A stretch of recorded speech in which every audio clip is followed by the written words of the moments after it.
បាទជំរាបសួរពុកម៉ែបងប្អូនទាំងអស់ថ្ងៃនេះខ្ញុំកណាមកសង្ខេបជូនពុកម៉ែបងប្អូនអំពីបារមីអមតៈនិងបារមីស្លាប់មានន័យយ៉ាងដូចម្ដេចបារមីអមតៈឬបារមីរស់គឺការបួសរៀនតាមផ្លូវបារមីអមតៈដោយដាក់ញៀនគេហៅថាញៀនទី6ញៀនព្រះគោឬដោយញ៉ាំទឹកអម្រឹតហើយ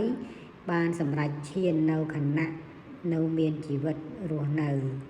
បច្ចុប្បន្នបារមីអមតៈទាំង 78,642 អង្គដែលបានបួសរៀនតាមផ្លូវបារមីអមតៈនេះនៅមានជីវិតរស់នៅឡើយបារមីអមតៈឬបារមីរស់អាចបំពោះសិស្សឲ្យคล้ายទៅជាបារមីអមតៈបន្តទៀតក៏បាននិងសន្ធឹកស្នងដើម្បីប្រោសសត្វក៏បាន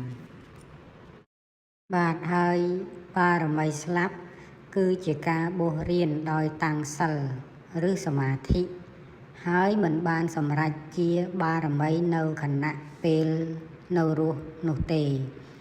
ពេលស្លាប់ទៅវិញ្ញាណរបស់គេនៅតាំងសិលបន្តទៀតរហូតដល់คล้ายទៅជាបារមីដែលហៅថាបារមីស្លាប់ដូចជាអ្នកតាអ្នកសច្ចាំងឥសីតាបោះលៈនិងលៈបារមីស្លាប់គឺមានចំនួនច្រើនរាប់មិនអស់ហើយបារមីស្លាប់មិនអាចបំពោះសិស្សបានទេតែអាចសន្ធឹកស្នងដើម្បីប្រោសសត្វបាននៅពេលបារមីចាកចេញស្នងនោះមិនមានសមត្ថភាពប្រោសសត្វបន្តទៀតឡើយសូមអរគុណពុកម៉ែបងប្អូនទាំងអស់សូមចុច follow ម្នាក់មួយដើម្បីទទួលបានព័ត៌មានបន្ត